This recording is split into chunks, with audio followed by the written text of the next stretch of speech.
You're listening to Life of the Record, classic albums told by the people who made them. My name is Dan Nordheim.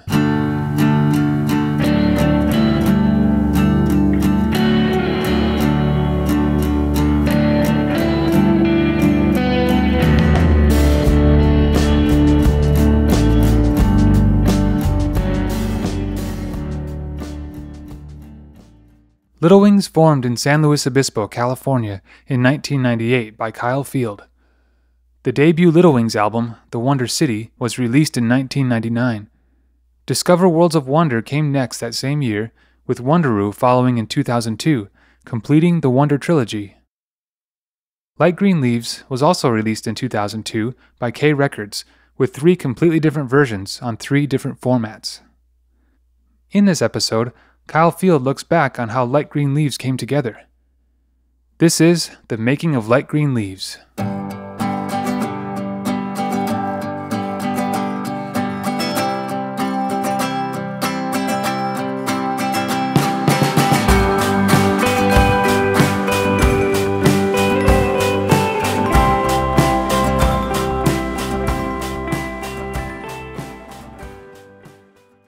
Hi, this is Kyle Field from the group Little Wings, and we're talking about Light Green Leaves from 2002. At that point, it felt quasi-new age, almost quasi-religious, and maybe too positive for early 2000s independent music. I feel like it's aged well, but I think when it came out, it felt a little innocent, or like I heard someone was like, this is like Rafi or something. There's this guy that listens to Ram Dass from the central coast of California with the lavender sweatpants on, like trying to tell me how awesome it all is. Boom, boom. My voice says make room. Make room. Wave a hand, combat the gloom. When the ache comes creeping up, I spread my arms so wide that soon my best starts to bloom with the breath that I consume. And I grow like grass on a hillside, it's the way I leave my town. It was the first record I made where I knew maybe there was going to be more of an audience for it than I'd ever had before, just because it was my second record for K. And this was a record about the fall, about the autumn, but I recorded it in the spring for it to come out in autumn. And so I hadn't made a record in about a year and a half when I conceived of making Light Green Leaves. I never try to repeat myself, but I feel like I always build on what I've already done. I think I'm always consciously trying to evolve in some sense, but like Fog of War style, probably lose track of it when I'm actually doing it. So with Light Green Leaves, that was in the basement of the house in Portland that I shared with about 5 or 6 other people. It was kind of a predominantly music house. There were probably 3 to 4 different kind of musical entities that were just single people's bands, but have a band name, that were housed under that roof. So between all of us, there was every instrument, not every instrument you could want, but like an organ with a, drum machine on it. So there were the resources there.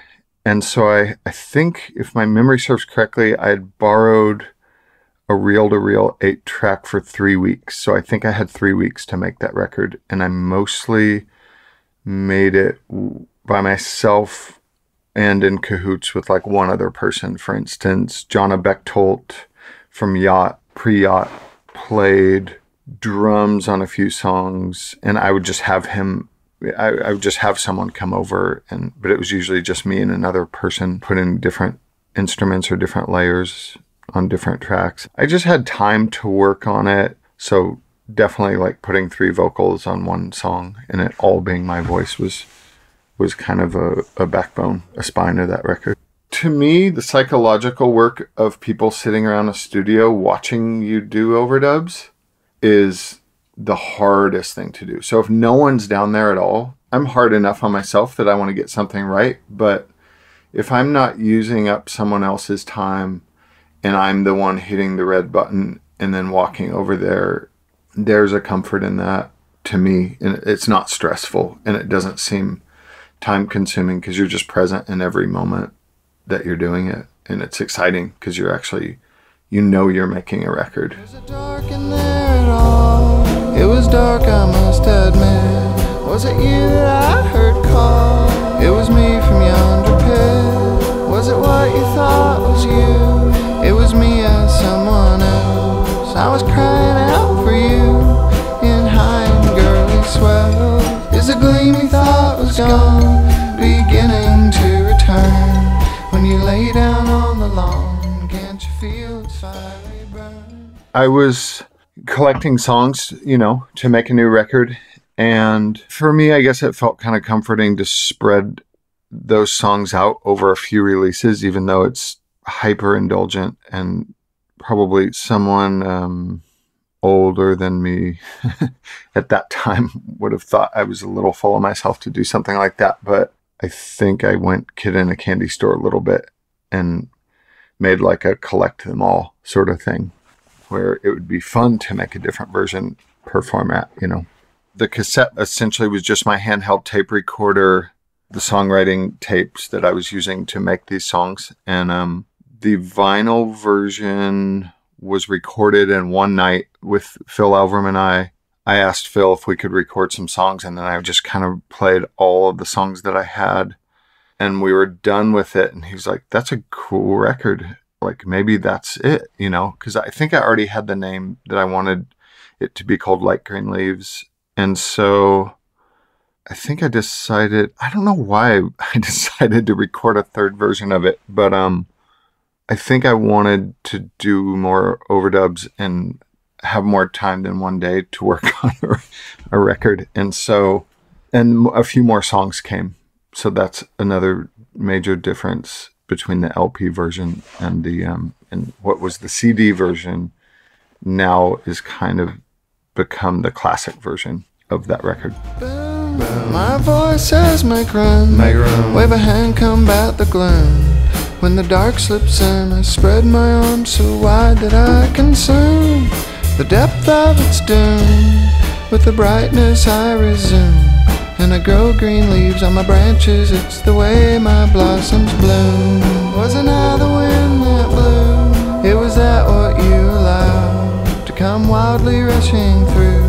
You became the gale that howled. Boom, as a few of these songs came out of just everyday life, which I love when that happens. I have a good friend that I'm still friends with, Tim Bloom, from the band Mother Hips, and he's kind of been like a surrogate older musical brother to me for 20 plus years, and definitely went further as far as making a living at it than I did before I did. And he used the word boom a lot. Like, what time is it? Boom. And then he'd just show you his watch, Boom was an affirmative, just like, instead of saying yes, it's like, are we going to go get the Indian food buffet? Are you thinking that? Boom.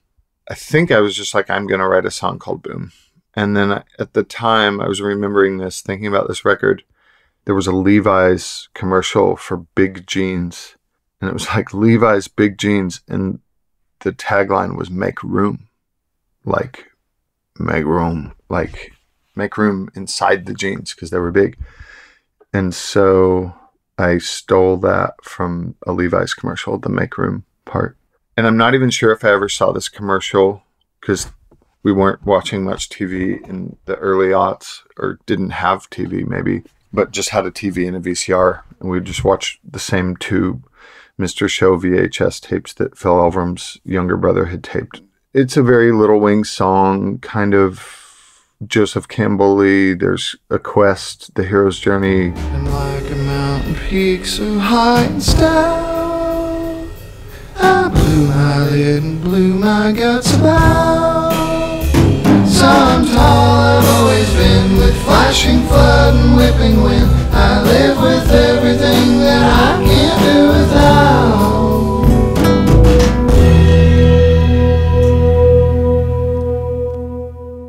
Boom was kind of more like a Bob Marley song of like keeping hope alive, or I will survive sort of thing.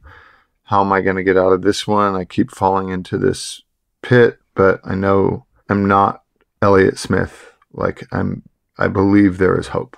I can't have no hope at all and just sit in that place because I've tried to do that, and I kind of wore out that kind of mopey 90s paralysis thing by this point in my life, and realized it didn't work for me. And that was kind of de rigueur, especially in the late 90s in Portland, and it's weather-based. I truly believe it's really easy to get depressed and go down a dark hole, and then write songs about that, and then regurgitate that and stay in that feeling forever and ever. Hear it like a pounce upon a pico. Look at what the light did now. Bear it like a bounce upon the beaco. Look at what the light did now. Land and water and bird or beast, oh, look at what the light did now. Shiny little band or golden fleece, oh, look at what the light did now. Look at what the light did now.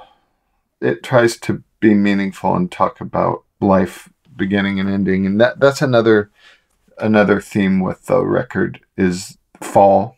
The leaves are dying, and the light that green leaves, as well as like light green leaves, and as well the color light green leaves and turns to a brown leaf, you know.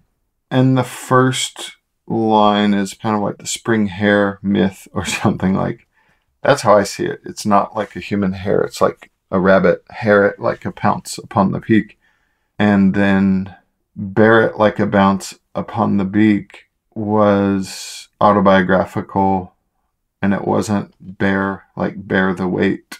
It was that in the fall of 2000, I actually hit a bear in my truck on my way to Portland, driving by myself, like pre-cell phone days.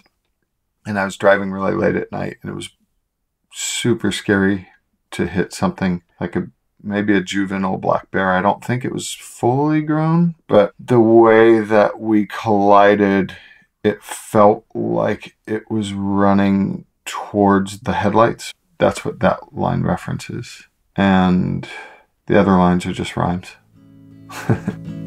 In my will I went so twisted. Look at what the light did now. Taste the taste, I taste till it's tasted. Look at what the light did now.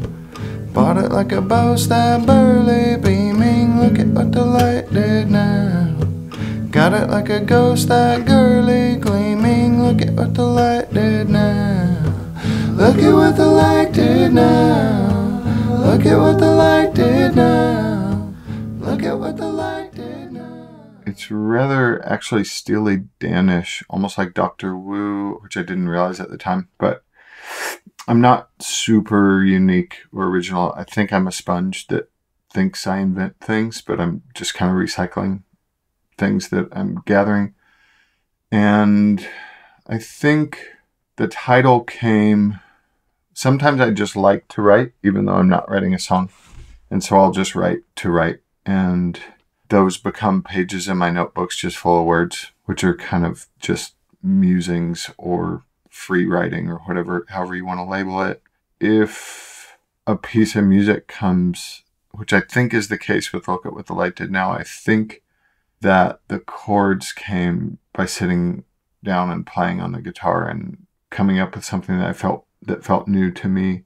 I think sometimes in those cases, I will flip through and look through those big bodies of words, and I'm 99% sure that there was a page on it in the notebook, and somewhere in that body of words there was supposed to look at what the light did now. And I think I just took that out of context and wrote it at the top of a different page. Like a dead tree that's dry and leaving, look at what the light did now. Play it on me with grief and grieving, look at what the light did now. I would finally fall to pieces, look at what the light did now.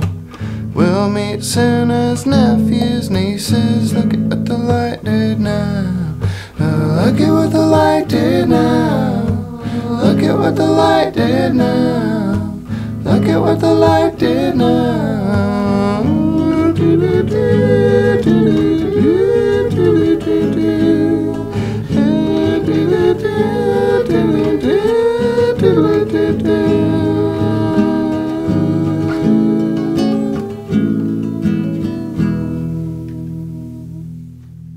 I knew it was a special song just because it was fun to play and sing. Some songs feel like you're walking uphill the whole time in a way, and they don't get played very much because of that. And sometimes those don't even get recorded. But I don't know why it's universal. Maybe the repetition that phrase gets repeated so much, and it's a fun phrase to say, and maybe it's about observing, and that seems wise to some people, I guess, is to kind of sit back and watch, or maybe it's a command to do that. This is a note to self-situation, a microphone test or a dense dictation. The last time they tried to fit me in a funny suit. This time they tried to fill my pocket full of loot. Next time they'll start to weep while I'm bailing. Next time I'll have to wade through their wailing. Last time they had to hang me like a poster. This time they rode me like a roller coaster. Next time they'll have to find me if they wanna try. Next time they'll have a long time to wonder why. I remember we were sitting, we being probably Greg Olin and I can't remember if anyone else was out there, but we were on the front porch, and that definitely came out of him and I goofing around and doing like a polka. Next time, I can't exactly remember who came up with it first, but I kind of think he might have, and I don't know why, but I was like, oh, that's funny. I'm gonna write that. Like I'm gonna go write that right now, and it was just kind of a repetitive rhyme scheme that was kind of felt infectious. That's what I always like when something starts sliding downhill.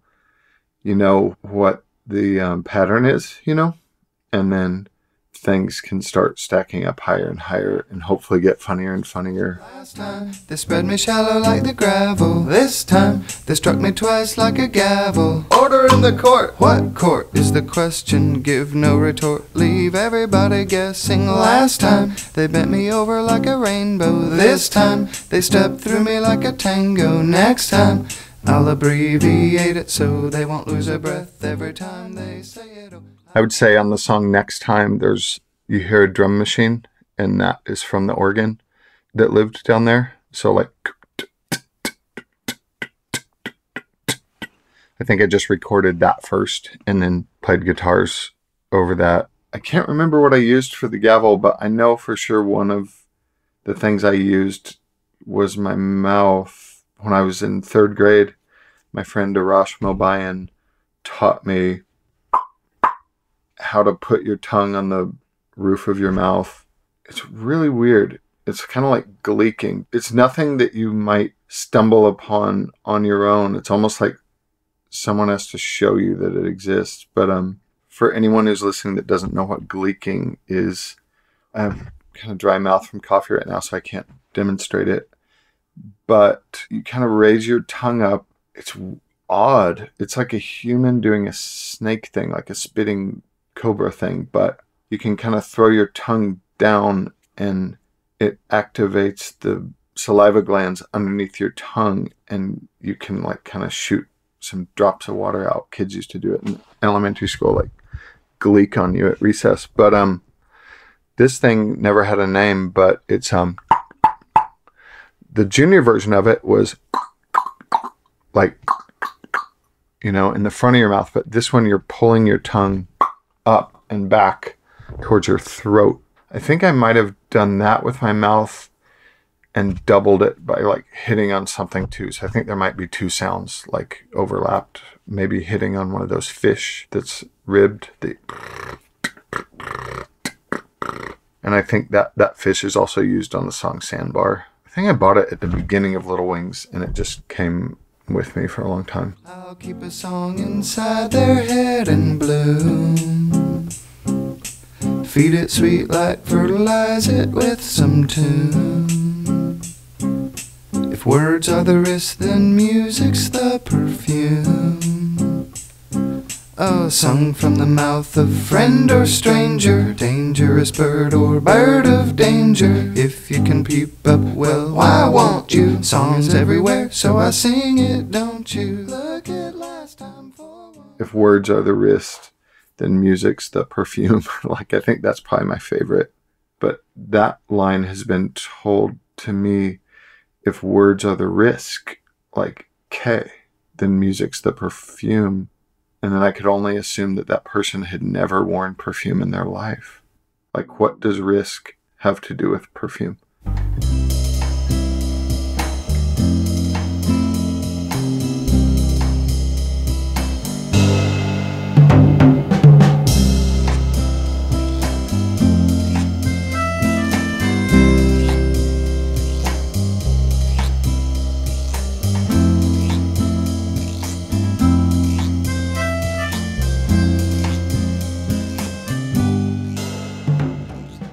With Sandbar, I had a dream that I was in the ocean and on a longboard and knee paddling, but I was kind of like paddling around a whirlpool that was spinning, and it was just kind of this achy, longing dream that I really missed the ocean and getting in the ocean frequently. We could go in Portland, but it was quite a drive, and you didn't know what the conditions were going to be.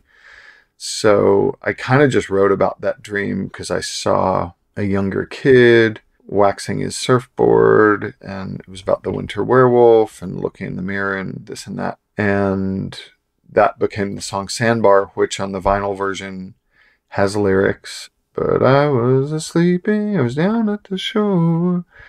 But for the CD version of Light Green Leaves, I decided to turn it into just an instrumental because I liked the variety of that and it being able to transform. And the album kind of seemed like it wanted an instrumental there.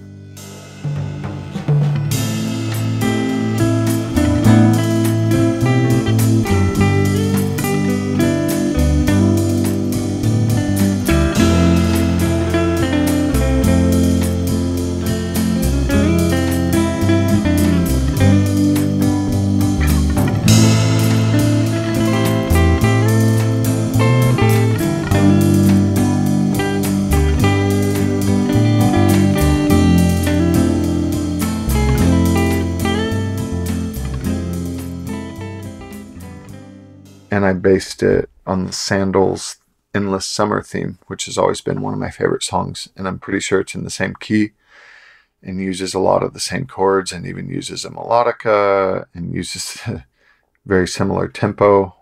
And the Endless Summer theme was really important to me. For a long time, we rented that movie on VHS, probably when I was 13 or 14, and back in the good old days of VHS, you could rent a VHS machine also at the video store. And so what a lot of people did was you would rent a few movies, rent a VCR player, plug it into yours back home and make duplicates. So we had made a copy of the Endless Summer, which I think one of my younger brothers taped a football game over it years later and I lost it. But that Endless Summer theme just sounds like surf adventure or the carefree days of exploration and not exactly knowing where you're going.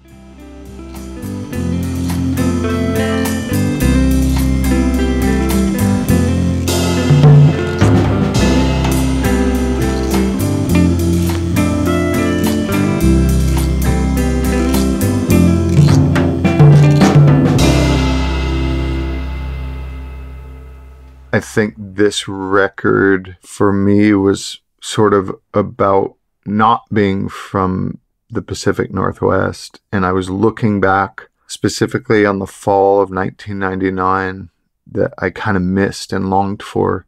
Kind of in the way that they say you're never a saint in your own territory. From afar, the Central Coast of California seemed so romantic, like 3 years ago, this many miles away. The fall of 1999 was also when I turned 28, which by some counts is your Saturn returns, where Saturn was in the same place that it was when you were born, and it's supposed to be a significant kind of point on the timeline. Some people believe that where you're at consciousness-wise or whatnot at the point of your Saturn returns is significant. And I'd kind of moved to the Northwest on some sort of a quest. Like, there's all these independent labels popping up there. There's quiet shows where people actually listen, which is weather and culture based as well. And it was kind of hard to get a frequent listening ear at that time in San Luis Obispo. The fall of 99 was kind of when I decided that I was going to actually make a go of it, making music, try to survive partially in my life as a part-time musician, and what would that entail. And so I decided to stop paying rent at that time. My friend Tim Bloom that I mentioned earlier didn't live anywhere. He frequently went camping. His band played quite frequently as well. And I was completely inspired when I found out that he didn't pay rent. I made a decision to let go of my room. I didn't even sublet it. I was kind of doing a major shedding of possessions and stuff. It felt a little bit scary. When I was moving out of my room, I just trimmed my clothing down to what could fit in like 2 milk crates. And I was just really paring down. And upon finding out that Tim didn't live anywhere and could get by just living in the back of his truck, I did that while still working at Sandy's Liquor and Deli in San Luis Obispo, which was still one of my favorite jobs I've ever had. And I would say a few nights a week, I would just park in the parking lot of Sandy's and sleep back there. I would also sometimes get off work at 11 and drive up to Big Sur for the night, which was like an hour and a half drive. In that day and age, in like 1999, you could still park on the side of PCH. There was no parking, no sleeping in cars signs like they have now. And so for me, it was kind of breaking free of some sort of culture. I probably thought I was doing my own version of like a Jack Kerouac freedom wig. And though I was cracking, I still felt so free, like seagulls relaxing, or leaves in the tree. That's how I was living. My boys were my backing and loyal to me. Our chests they were strapping. I think actually Fall Flood was another Phil and I collaboration, because I think he wrote a song off of Filled with Wonder, maybe?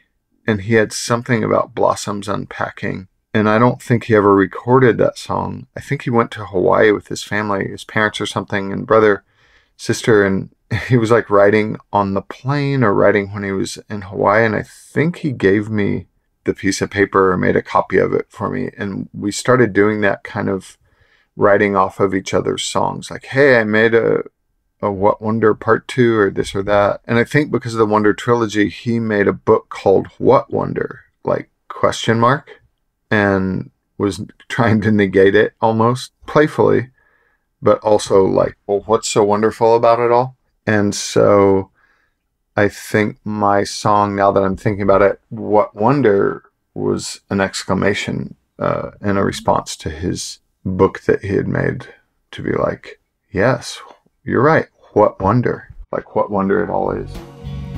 Let the fall flood arrive.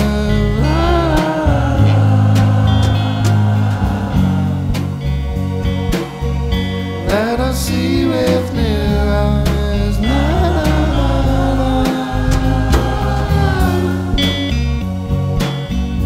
Please destroy this disguise.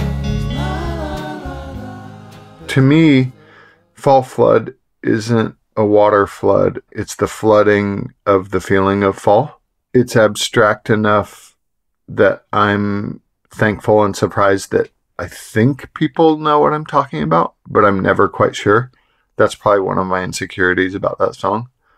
But I've always had a superstition. I'm a fall birthday. I'm born in November, and I'm a little bit superstitious that my most creative season is fall, because it's around my birthday and that's when I'm inspired, and the summer's over and the weather hopefully cools down and, you know, your brain turns a little bit more inward. So just kind of the romance and the nostalgia for the feeling. I guess that song maybe attempts to talk about that transition from summer into fall. Maybe there's a nesting urge towards the end of the song of like, but where's my person, or who am I going to spend the winter with? And then there's a pause in the song, and then it's like, pow, like there they are, or like hopefully I get this epiphany moment like right at the end of fall, like right before it all shuts down for 3 months of the winter. So soon it came surging,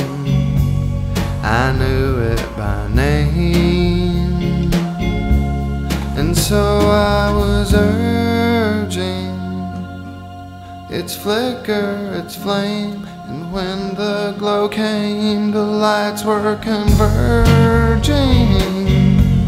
They all seemed the same. The moment was merging.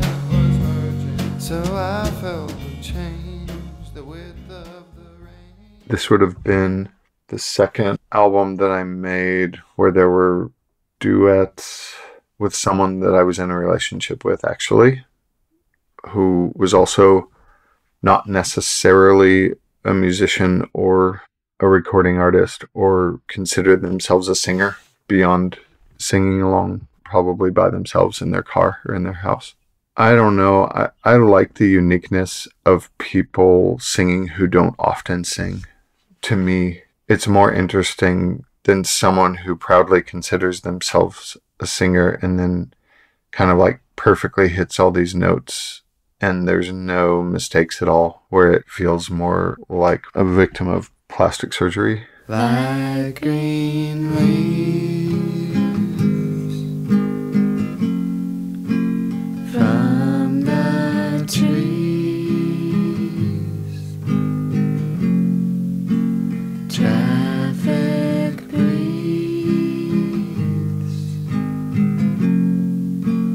and it seems like green leaves. The title track, I think that was written after I had the title for the album, almost just like a television show theme almost for the record. That was all about coming from Morro Bay back into San Luis Obispo and how I always felt kind of refreshed and kind of like the old man from the mountain coming back down into town, like for a few luxuries of town. Like it felt old-fashioned in a nice way. When I was living out of my truck, occasionally I would decorate under the windshield wipers with some green sycamore leaves and then drive around and see how many of them could stay on. And the cover of the LP, I definitely took that photo on like an Olympus point and shoot camera just through the windshield of my truck in the fall of 1999. Light green leaves, you windshield wipers whip around from the tree and walk back into town. Traffic, same breath that I breathe while I'm around, and it's best to enjoy them before they turn brown. I thought she did a great job at it. I think I can be a little bit emphatic or insistent, especially with recording. I'm not proud of it, but I think I can be a little bit pushy or bossy. Like, let's just do it. Okay, that was perfect. Now do another one. And they're like, wait, what? Like, I've got to jump off the diving board again? Yeah, we're jumping off the diving board. You knew that's what we were doing. Like, let's do it.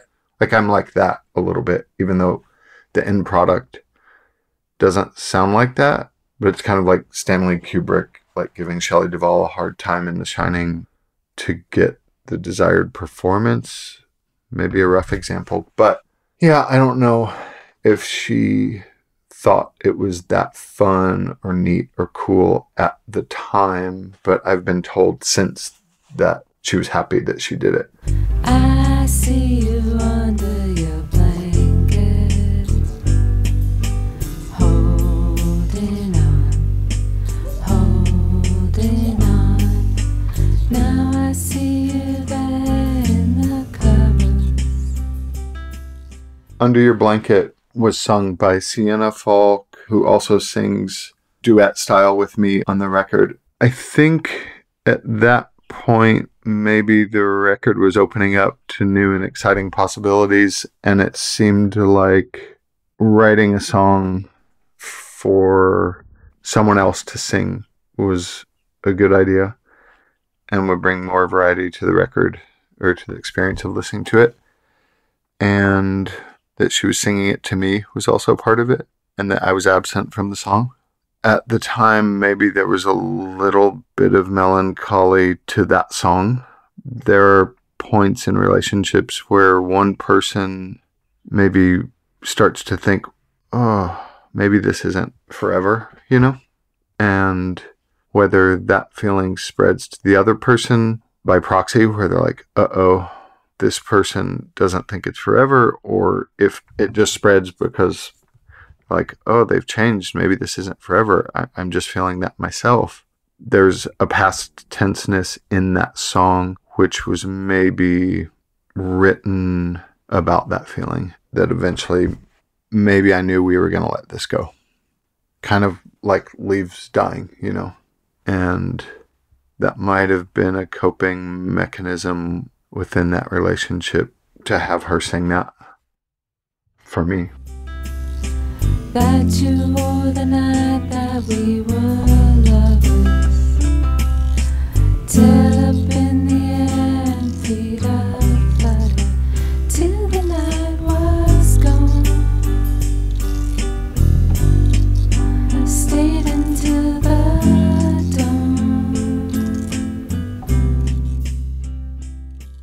I don't really believe in the idea of perfection in a way, because with my own music, I like something to sound natural, for lack of a better word, or even kind of casual. Nowadays, that's dying out probably more than ever, where you can fix, nip and tuck, and do plastic surgery on everything.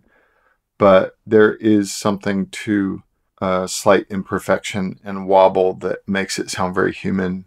And most of this record is very close to first take. So that was kind of the way I was making it and the way I was kneading the clay. It was like hit record and go. What I kind of like about the limitations of something like an 8-track recorder, where you don't have just an unlimited amount of tracks that you can use, I feel like those limitations force a certain level of creativity, and it kind of reins in ambition in some way.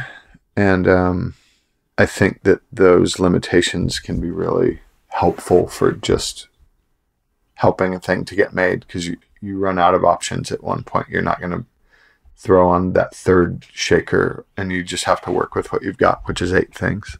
The group choir, the brute choir, that would have come out of All One Night, where it was kind of at the end of the record. And let's get, I think it was 6 people down there, or 8 people, and maybe I had enough tracks to do 2 tracks of them.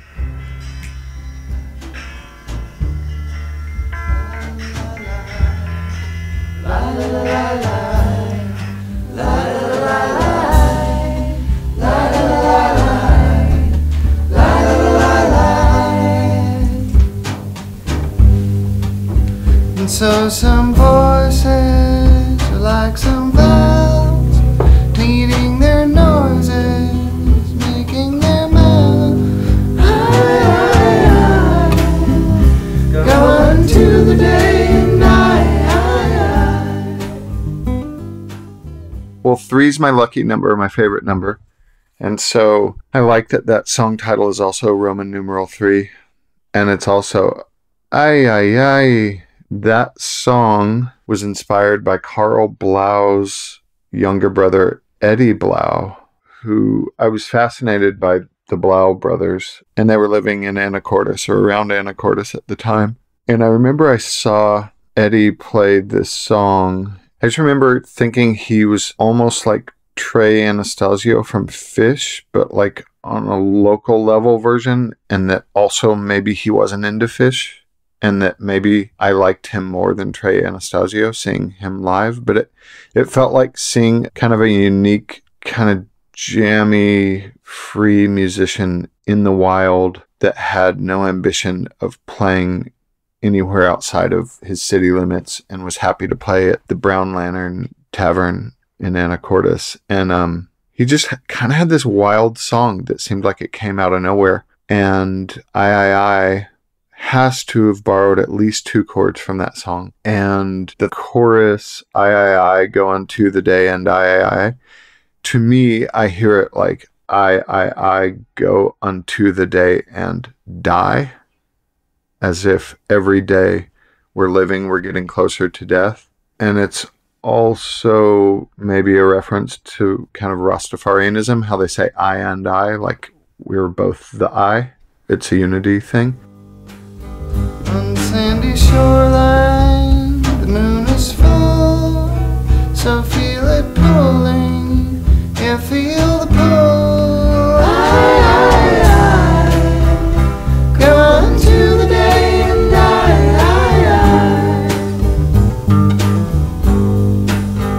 a vein that pulses, a beat that bleeds, so what convulses?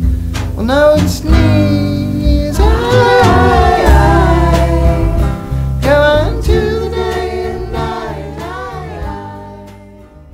At the same time, I was thinking about the Dustin Hoffman movie Little Big Man, where he goes through all these different phases in his life, his gunslinger phase, his Native American phase, where he pretends he's Native and gets adopted by a tribe. And one of his famous quotes from that movie is to his Native American grandfather, "Grandfather, today is a good day to die."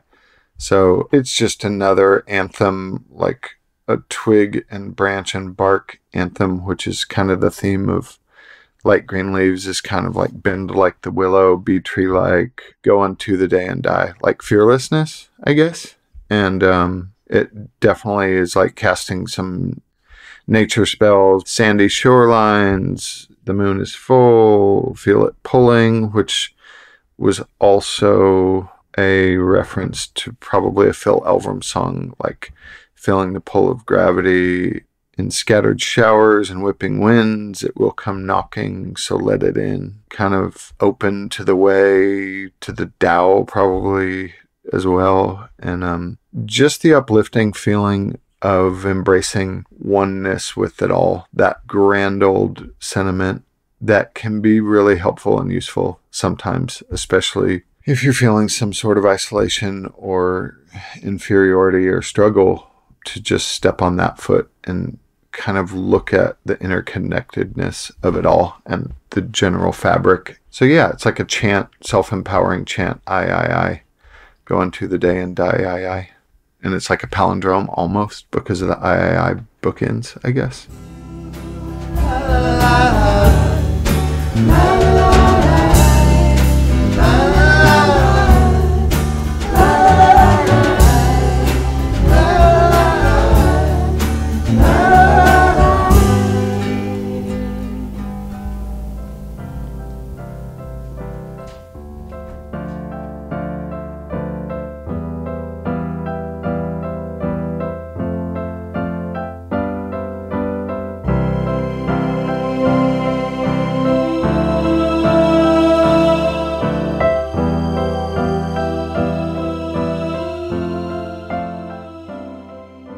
I believe that was Rob Keysweater's keyboard, but I could be wrong. It might have been Greg Olin's. It certainly wasn't mine. And I would just punch around until I found a sound that I liked. I almost felt like it had like an 80s Don Henley sound that seemed like an interesting juxtaposition and maybe a nod or reference to like Boys of Summer or something. Yeah, and I used that keyboard on the song called Fall Sweep, which is like the Shredder Part 3.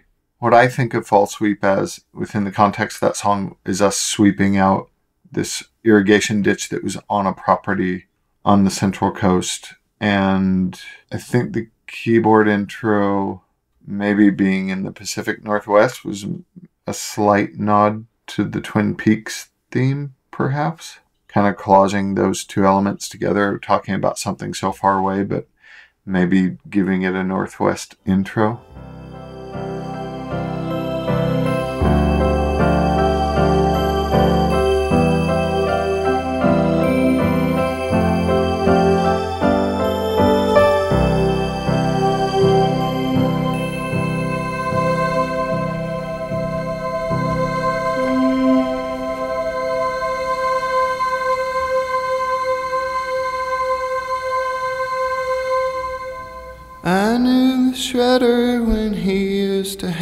hang at the park in the late afternoon. I'm pretty sure I wrote that song. I think that one is one of the songs that came later after the first version of the record, and I kind of thought it would be cool to have another Shredder song that didn't have to say as much, and it was just kind of like, oh, we've mentioned this character on the last two records, and for them to pop up within this context would maybe feel like it tied it all together, even though supposedly this was a new theme, you know? When I was 12, when wide skateboards came out, which they'd come out years before that, but we didn't have them yet, I had a skateboard called the Vision Shredder. Vision was the company, and it was Shredder 10-inch on the bottom with checkers, and it's kind of very 80s, like 1984, 85 thing. And it was stolen from my garage because we left the garage door open, and I'm sure I got a new one, but that was kind of like my Betsy. That was like my first one, and it was just, that first ding hurts the worst. So that's kind of where the namesake came from, was that skateboard. It's kind of like a song that talks about the generation just above you, who are like your mentors, your heroes, your idols, and also maybe your bullies, or like someone you're in awe of, but also afraid of, you know? And so that's probably about age 2, because from the younger perspective, you're thinking, oh, this older guy in the black hooded sweatshirt's got it all figured out, but who knows if he feels lost too. So I think it's kind of seeing both perspectives on that at the same time.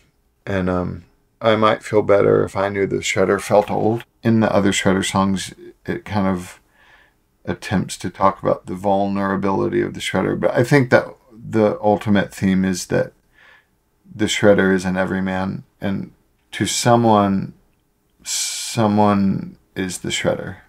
Like, someone thinks of you as the Shredder, who's like, it's all a pecking order, it's all an unbroken chain, you know? So like, even the lowliest seeming person could be thought of as a hero, depending on someone else's circumstance. And what kind of turn would I now need to learn to keep up when I'm feeling so slowed down? I might feel better if I knew the Shredder felt old. But I see the sunset on the lump that I get in my throat when I try to tell the story. It grows like a parking lot goes on the ground. Yeah, like the closing credits on that topic, maybe, which, if we're really going to push it, maybe it was kind of like the end of that first of my original California chapter, and kind of coming to terms with that. And if the Shredder's still shredding, I feel like forgetting I ate his dust long ago.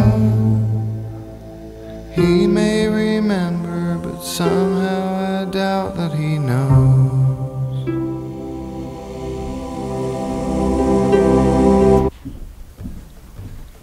We stayed out so late last night. Uh-oh, it's morning time again. Drank some drinks and fought a fight. Uh-oh, it's morning time again. Will Oldham, a.k.a. Bonnie Prince Billy, was coming through on tour for the whole West Coast, and I had met him a few years earlier, and we were in touch here and there, and he had asked me if I knew of a keyboard player on the West Coast that would want to go on tour with him, and Rob Keysweater was living in that house in Portland. And I asked Rob if he would want to play keyboards with Will, and he wanted to, and so he ended up going on a 3-week tour. I guess I got to open up one of those shows in Olympia, and so Phil was helping book some of those shows because he didn't like the venues that the booking agent had picked out, and he was trying to make it more all ages friendly or something for the region. So I guess he had Will Oldham shows on the brain, and he wrote me an email. And I think the title of the email was, "Uh-oh, it's morning time again." And he said, "Kyle, I had a dream last night. You were in Anacortes, and so was Will. We had a show, and then you and Will and a few people went out and got drunk, and then I walked outside and you guys were like by a fountain, like a public fountain, like laying in the fountain and singing a song called Uh-Oh, It's Morning Time Again. And so I wrote the song based on that email. My bloody buddy, now I'm spent. The money from my wallet went. The sun comes up to find us in our sin.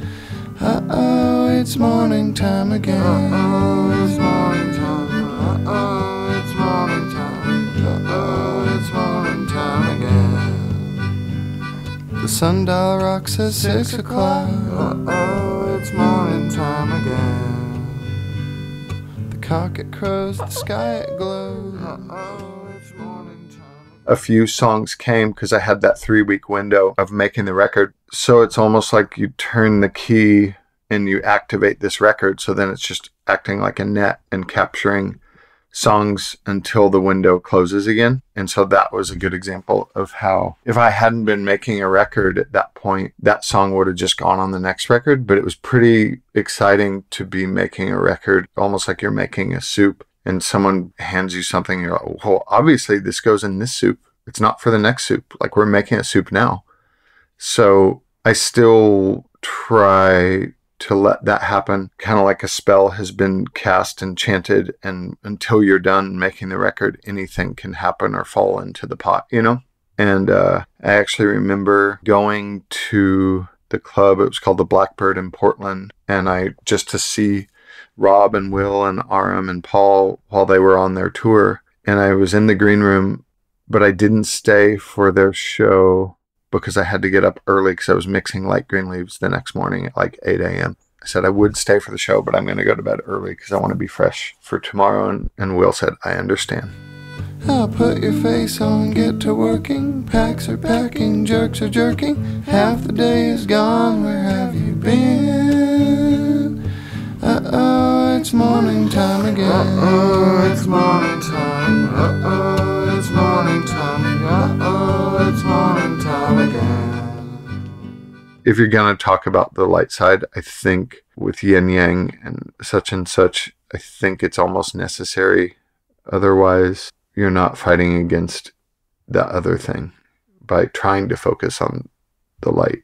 And it's interesting to talk about the dark forces of nature and the universe. There's like a lot that you could dwell on there, but I think I like not ignoring one side or the other, but trying to talk about them both in the same instance. The way I do, it's more self-help stuff and admitting one's own darkness or admitting fault or flaw. Behind the door, I'm waiting under the curtain, my shoe. Like, I'm also the villain in this whole picture, which maybe is actually a comforting place to get to if you're trying to get better, is to admit how bad you actually can be, and that I'm evil incarnate too. I wish other people harm sometimes, but maybe that's a step in progress, the beginning of just kind of admitting flaw. The gloom crept up from all around. With waving hands, I battered it down. Once I see it, there's no stopping. I cry and shake, my fists are knocking at every door and rattle my cage to the floor. Some battle I wage, oh, I would for it any old age. I kick and cry and ream and rage. Oh, behind doors I'm waiting, under the curtains my shoe, my reflection celebrating all of the damage that it can do. The Way I Do is a sequel to The Way I Do from the first record, The Wonder City, but I spelled it French. And the song that's the second part of it, which almost seems like it could be a song called The Gloom. It almost seems like two different songs. I think there's like a chord progression change, and then there's a new set of lyrics. And I think those were side by side in a notebook and kind of got married in the studio when I recorded them the first time, because Phil was just rolling and I was kind of almost just demoing these songs, and there's a chance I didn't have chords or music for those songs yet at that point, and they became cemented in that first version that I recorded with Phil. The way I do is dark, and the way I do is hearken, only the way of anything that's living, only way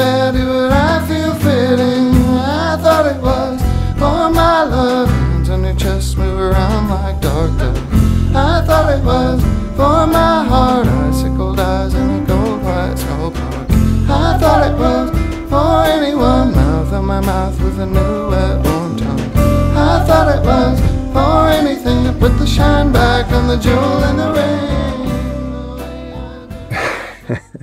Mouth on my mouth with a new wet warm tongue did not go over that well at the time in the relationship that I was in, because it sounds like maybe the next person or next people or something outside of the current situation. What wonder, what wonder, what wonder. Don't fight the day, don't blame the way, don't kill your laughing. Fall onto me like suns will shine. I think it felt fun to like use wonder yet again, even though I had just made 3 albums with the word wonder in them.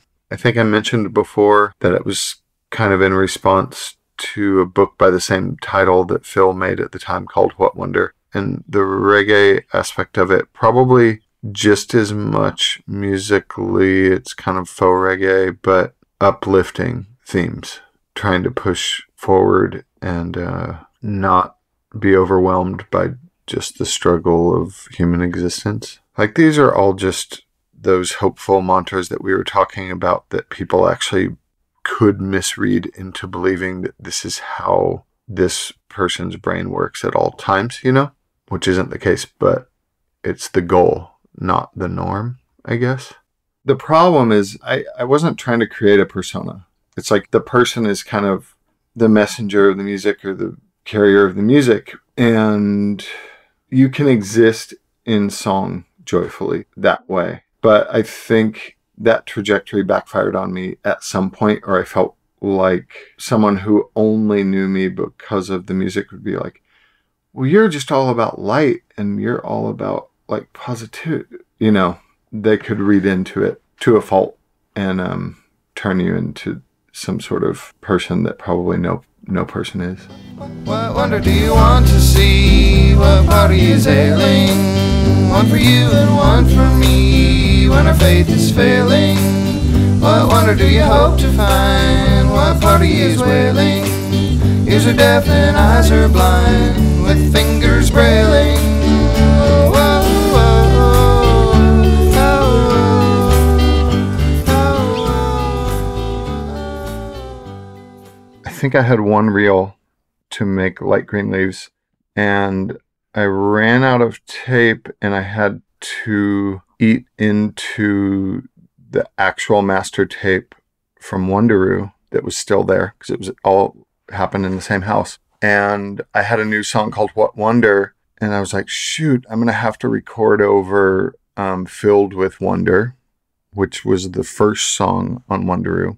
And I put it up and started playing around with the faders, and I listened to the drums and I was like, these drums, oh, that would be funny. Like if I used the same drum track of the first track on Wonderoo, like a bookend. So the last song on Light Green Leaves uses the same drum track from the first song on Wonderoo. So those are the drums that was the house that Jack built. Those were the drums that Rob played to if my memory serves correct. And I just recorded over every other track with the new song. It was kind of the hard scrabble times of having $30 in my bank account. And like, well, I could save up some money, and my rent was $200, I think. And I read this book, Richard Brautigan's book about Confederate General of Big Sur, and I still smoked cigarettes then. And there's a character in it, Lee Mellon or Mellon Lee, I think it's Lee Mellon, and he has his rights of tobacco where he walks from wherever he lives to Gorda in Big Sur on one side of the highway, and he has a paper bag with him and he collects cigarette butts, and then he walks on the other side of the road and collects cigarette butts. That's when he ran out of money in cigarettes, and then he gets back home and breaks open all the butts and makes this pile of tobacco and rolls, can afford rolling papers. And I did that once on Hawthorne in Portland when I had less than $20 in my bank account and it was a Sunday and I couldn't get out even a $20 bill. It was pretty gross. This treasure chest, this better best, this booty raking, piled on our table wide and high. Sniff at the air, run your paws through my hair, writhing raw and unaware beneath my side. What wonder do you want to see? What body is ailing? One for you and one for me when our faith is failing. What wonder do you hope to find? What body is wailing? Ears are deaf and eyes are blind, with fingers brailing. Which was me, and I think I copied myself, so there's like two of them. It's kind of when you're just performing for yourself in headphones, I think it's easier to be funnier when you're your own audience sometimes. And if you're the only audience, then you're not embarrassed to do it in that moment, because maybe someone else might second guess it. Like, do you want to get that silly on this record? But I think there's something about the privacy of that sort of situation where different selves could come out, that maybe if someone was sitting there behind the board and there's no way they're going to be as invested in this album as you are, and they're like, God. Nowadays, they would hit record, and then the worst case scenario, you'd say that and expect them to be hanging on your every word, but you'd look up in the booth and they'd be like scrolling through their phone, and it might harm some of the magic of that moment. I think the mixing session for that record, I think I had in my notebook, I had notes for every song. By the time I was ready to mix it, I knew the record pretty well, and I had all the pen assignments written down just in pen on paper. So I just went song by song, and I think we mixed it in like 4 hours or something like that. I didn't look back. Time as it tells with the casting of its spells. Don't wear off, wear me well, see me shine. Walk with these words, feel the endings of your nerves. Another branch to break, a crooked limb to climb.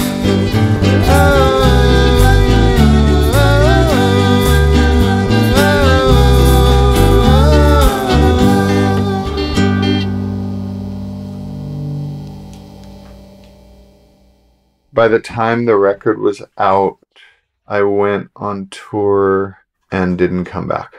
When those personal relationships feel a little strained or don't seem to be completely working, it doesn't fit in the context of the community either. So then the community that would be useful isn't as useful as it could be.